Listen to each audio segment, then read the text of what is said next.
This is episode 33. And we're talking about sleep. Sleep. Yeah, because we missed it last time. Yeah. We were talking about cognitive health and cognitive function. And yeah, sleep is a huge part of that. Sleep affects so many different things. And so we're putting that in its own episode. Yeah, exactly. Well, I think before we started, I was talking about this phrase that we hear all the time about women saying like, they're not ugly, they're just poor, right? Because of all the plastic surgery and things like that you can do nowadays. Well, in the studies we've read, it's almost like you can say like, you don't have ADHD, you just need some sleep, or you're not hungry, you just need some sleep. Yeah. Because sleep affects so many things. Yeah. People don't realize it too, just how important it is just in all aspects of life. A lot of times if you're lacking in sleep, but you're having trouble losing weight or staying focused at work or, I don't know, a number of things. Correct. You could probably like trace that back to how much sleep you're getting. Yeah. And unfortunately, I think in the United States, we have a culture that just pushes sleep aside. I remember in residency, we'd have these sayings like, right, we'll sleep when we're dead, because there is so much work you have to do that there's not enough sleep, time in the day to sleep. But I do want to point out this a really important thing is the fact that, yes, I mean, as a species, when we sleep, I mean, we're in danger of being eaten, right? Back in the hunter-gatherer days, we're not productive. We're not building anything. But throughout time, sleep has never evolved out of our repertoire, right? If all animals, every single animal sleep, even dolphins sleep half their brain, learn this stuff on wildcats. But every single species does it. And that just kind of, again, shows how important sleep is. Yeah, it's not something you want to skip. And I think or at least part of the problem that we've run into in current modern day is that there's so much other things to do than sleep. Like you said, we're expected to be productive at all times. And now with technology, we can be, we have lights, we have screens, we have all these things that it doesn't matter if it's dark outside, we can still be productive or whatever it is we're doing or, just entertaining ourselves or anything like that. We can do that at any time of the day. Whereas, in cave days, like when it was dark outside, you weren't really getting much done. Correct. So, you naturally just start resting when the sun goes down and then get up, and your active part of the day is when the sun comes up. Yeah. So today, Melissa, we're going to talk about a lot of things when it comes to sleep. So we'll actually start off with the stages of sleep, right? We'll talk about what it is and then why they're important. We'll talk about what happens when we disrupt those stages. So how it affects we'll start with it: weight loss, weight gain, appetite, hunger hormones. We'll talk about how it affects our physical activity, our immune response. So physically, how it affects us, mentally, how it affects us, emotionally, how it affects us. And we'll end up with how not sleeping really increases cardiovascular risk and dementia risk. So we're taking people through a journey again today. Yeah, that's what we do. That's right. All right. Well, Melissa, let's draw a picture. So everybody knows, right? When you get ready for sleep, your body goes through certain stages. The first stage is usually kind of that light sleep. Scientists call it non-REM 1. And that's essentially like your eyes are getting heavy, you're nodding off at the dinner table, grandpa's starting to lean back in this chair, that's one. Then it starts descending almost like a submarine, and it ends up, to simplify everything, into deep sleep. Now, deep sleep is so important. This is when the brain heals itself. It cleanses a lot of the impurities, a lot of the dead cells. It gets rid of all those things. This is when the body heals itself. The muscles repair, muscles grow bigger for guys who want to, get stronger. Hormones regulate. So we talk about testosterone production. That's when it happens. And deep sleep is usually when you can't wake them up. You're shaking them and they're just kind of like, and when they do wake up, they're really, really groggy. The other phase is called REM sleep. So REM, this is called rapid eye movement. This is when your eyes will start moving. You are usually dreaming. This is the stage of dreams. And your body is actually paralyzed. because it's probably not a good idea to act upon those dreams. But this is the time where memory starts happening. This is the time where emotional regulation starts happening.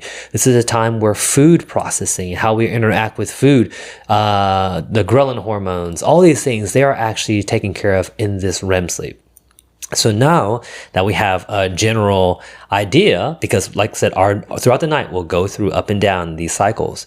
Now that we know what they do, when we disrupt them, bad things happen. Yeah. I mean, and just in that description there, so many important points were made as far as what happens in each stage. And if you think of skipping one, you're missing out on a whole chunk of the benefit of sleep. Yeah.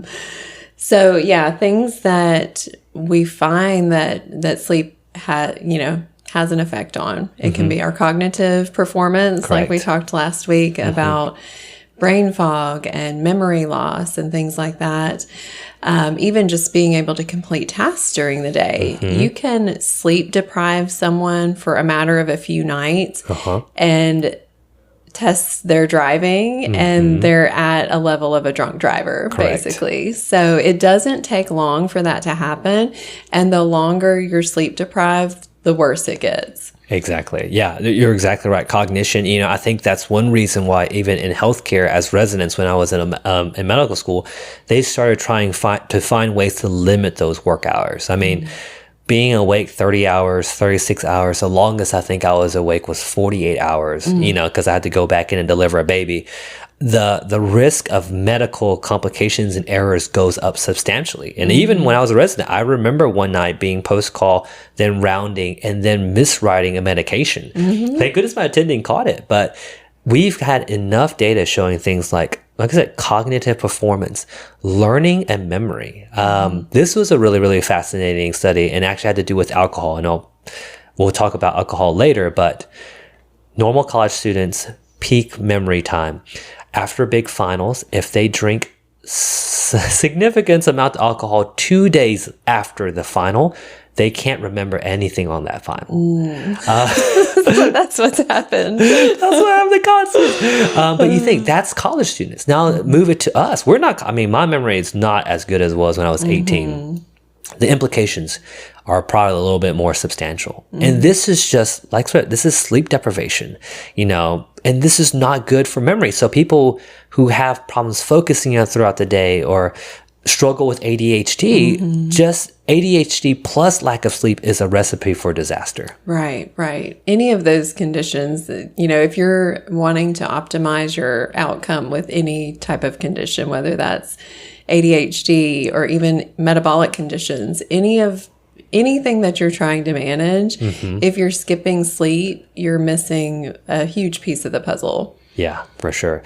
Which, continuing on the mental side, emotions. This one, I think most people who are depressed and anxious already know that if I don't sleep well, the next day I'm even more on edge. Oh, absolutely. Have you ever seen a toddler when it's nap time? Yes. As soon as they're tired, it's like emotional dysregulation.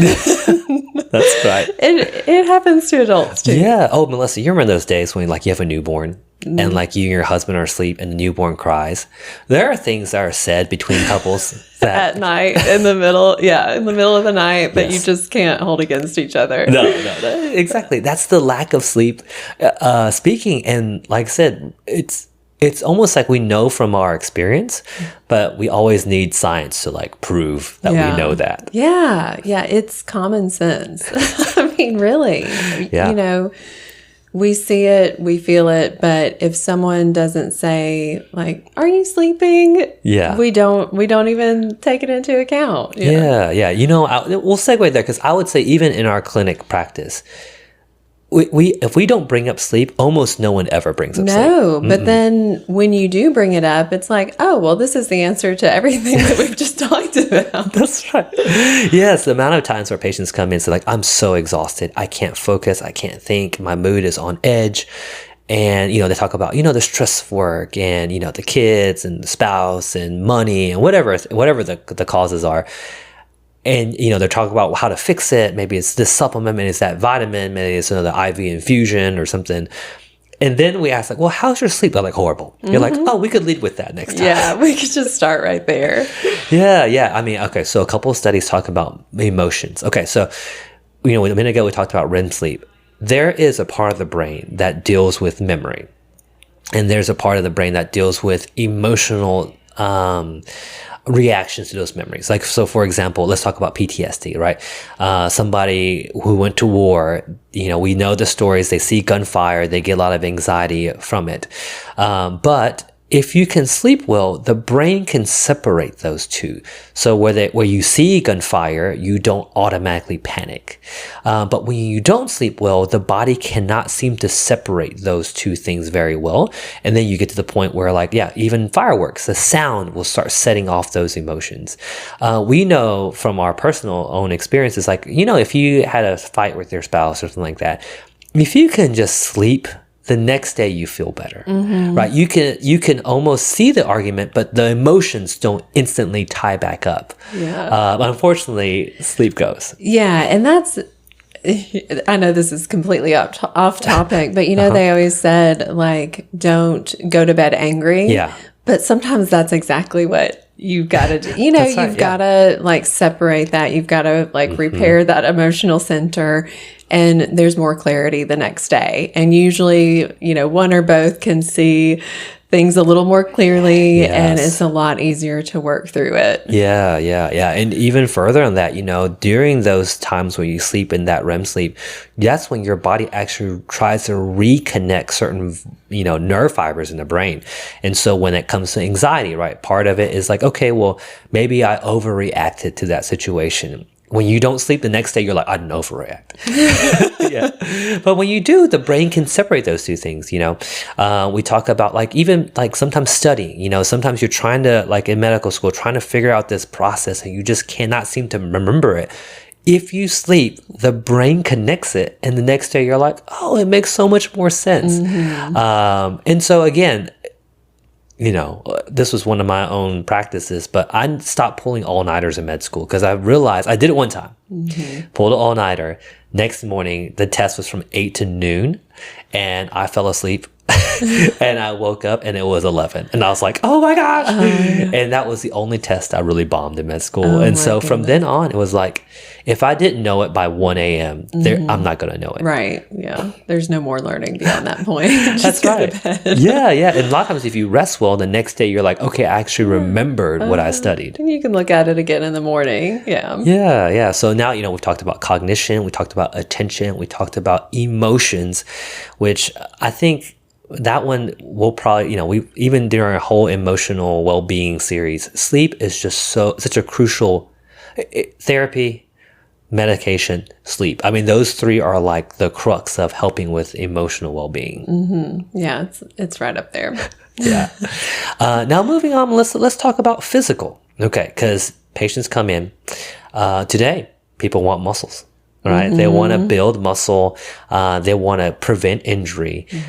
We know that when you don't sleep, you don't make testosterone. When you don't sleep, your muscles don't repair. You have more likelihood of injury. And like you said, even before, I mean, you're more likely to get sloppy when you exercise. Your cognition is not there. So even your reaction time on certain sports that need that reaction time is poorer when you don't sleep. Yeah. So, yeah. And that is true in all physical tasks, whether that is something that is, sports performance or just, chasing after kids or, whatever is, physically driven.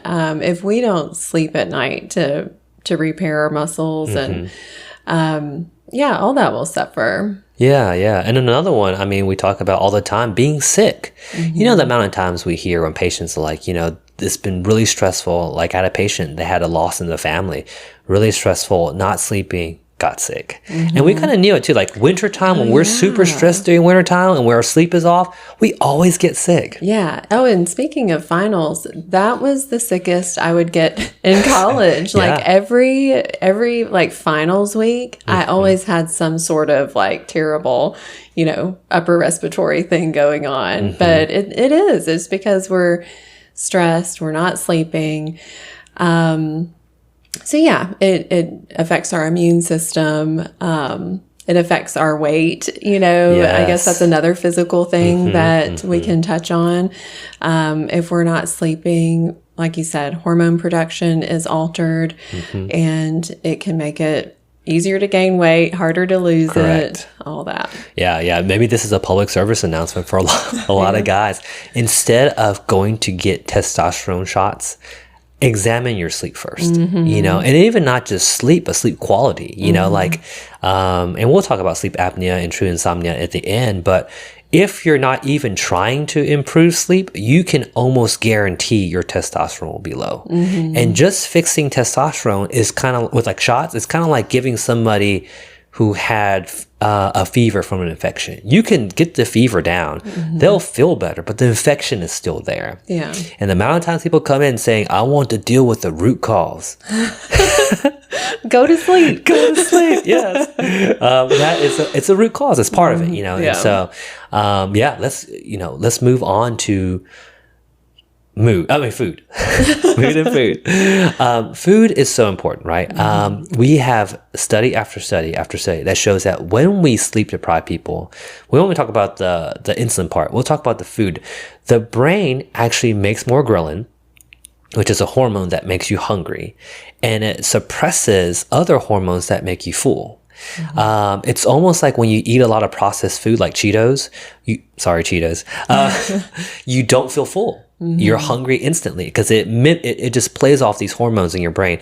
The same thing happens when you don't sleep. And so sometimes you're not hungry, you just need some sleep. But I think we all know this, like during finals week, the amount of bad processed carb, like it's not like I'm hungry, but I'm also making really, really bad choices. And that actually has been proven in our papers that we pulled up multiple times, that when you are exhausted and not sleeping well, you will eat more and you will make worse choices. Right. And that like midnight snacking, that's a big part of that too. If you're having cravings late at night, there may be something to do with your, daytime eating pattern and things like that can trigger that. But a lot of times it is sleep related. It's almost like your body's trying to just keep you or give you another boost in a way. That's definitely when you're up late studying, it's like, how am I going to stay awake? And you're just like so true, more likely to kind of turn to those things. And in addition to just being hungry and eating poorly, which we all know causes weight gain,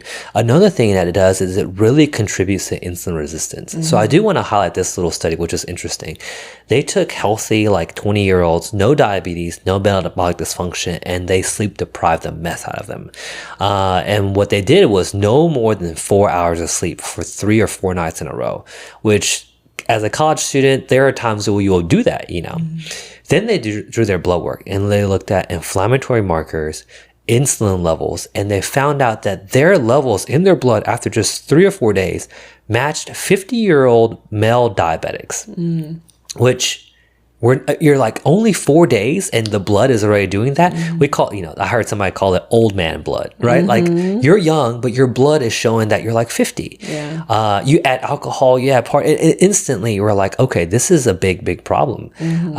And for people who are having a hard time losing weight, of course, they exercise, they cut calories, but almost never does anyone look at, oh, maybe my sleep is bad.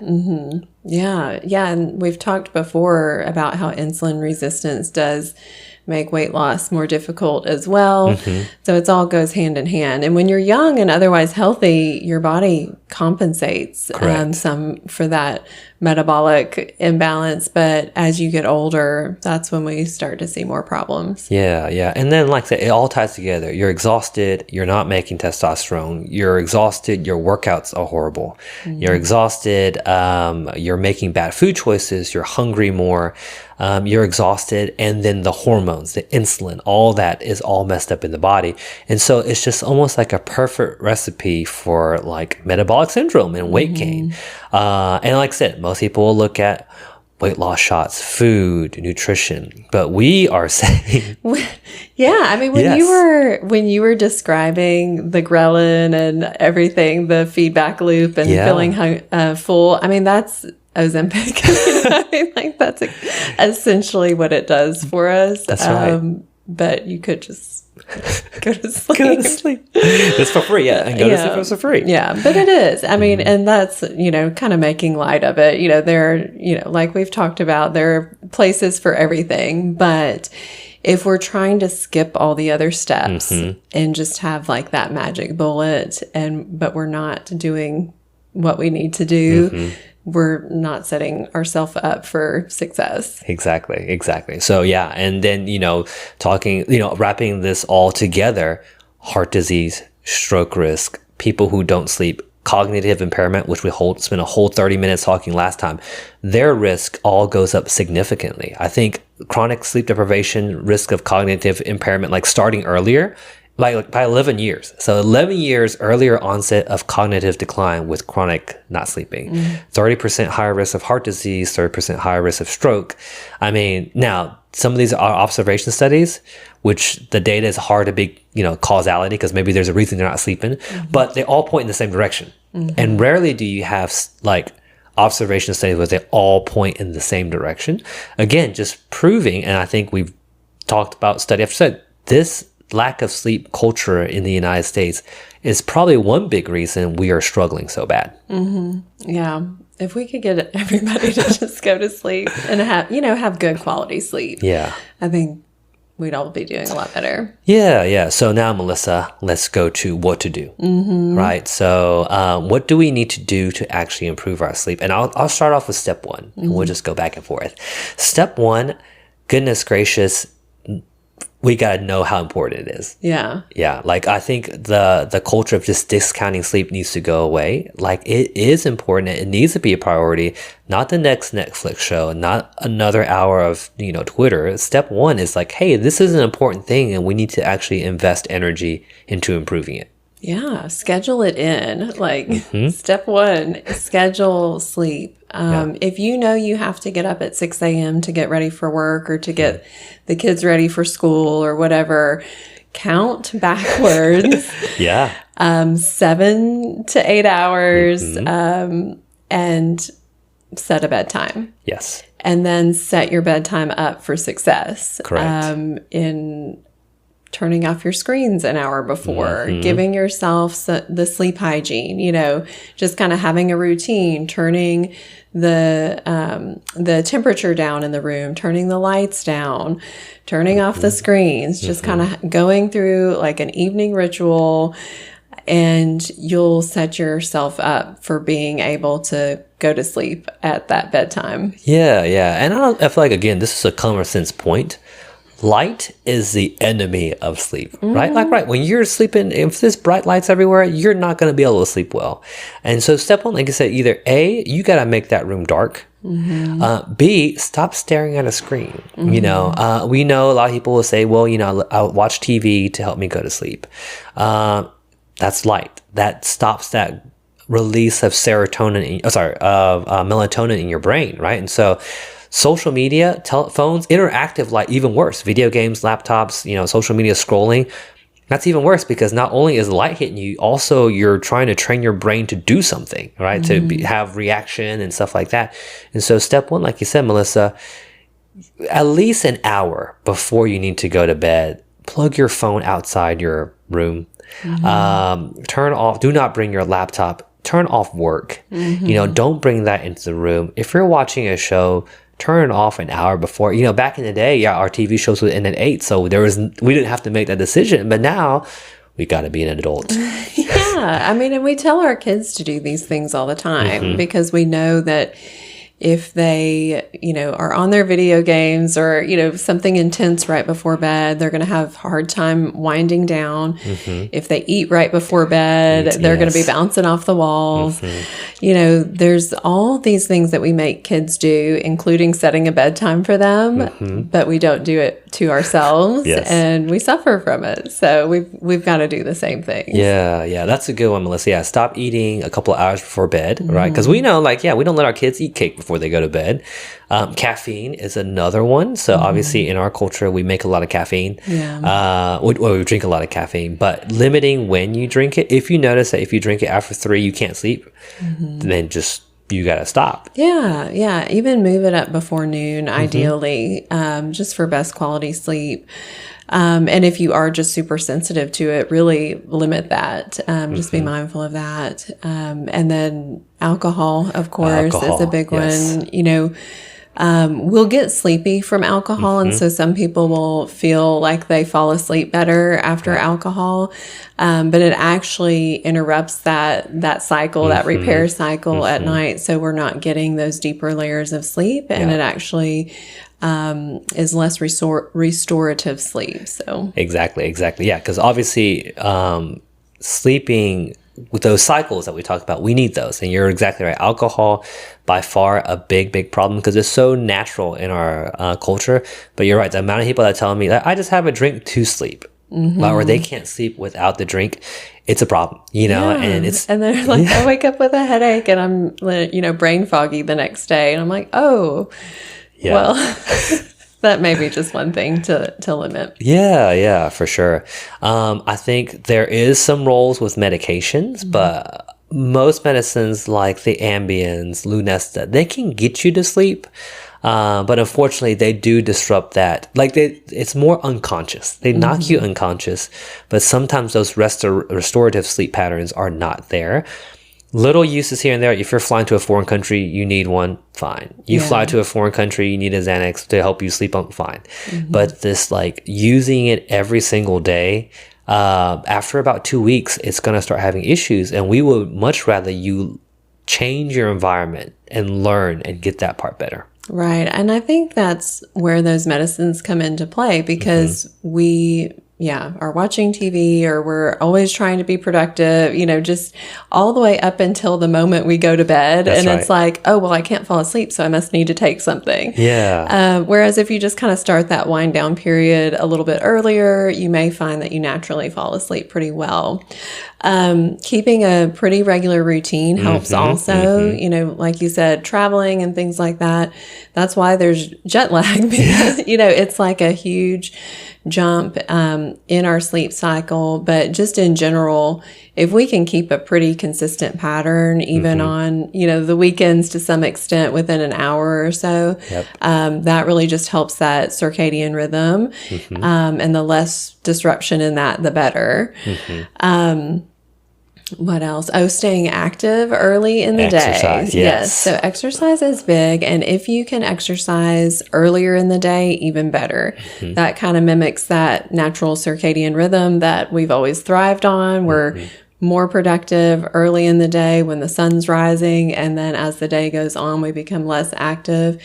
And just, I guess I could share my own personal experience just when I switched the time that I, you know, work out, which I've never, thankfully, I've always been a decent sleeper other than when like kids wake me up. Right. But, you know, I've gone through all different phases. So, you know, sometimes one thing's working and I change it up. But when I was exercising in the afternoon, you know, I could fall asleep pretty easily, but it usually took me a little bit longer, and maybe would wake up sometimes even 1 or 2 times a night, not really knowing why. And it may have been because I was just more active later in the day. That gives us like extra energy boost and different things like that. Right. But when I changed to early morning workouts, when 9 o'clock rolls around, like my head hits the pillow and I am out until my alarm goes off. I mean, granted, it's like 4:15 the next day, but you know, that is like, it's enough hours. Correct. And I'm not sacrificing my sleep to get up early. It's just adjusting that window. But yeah, much better, much deeper quality of sleep with an early daytime routine. Oh, yeah. And I think, you know, we talk about that sleep. I don't think we talked about it yet, but that sleep pressure, like don't take a nap. You know, because sleep is almost like, you know, as you wake up, you have energy throughout the day. But as the day goes on, your brain builds hormones so that when it's nighttime, you're supposed to go to bed.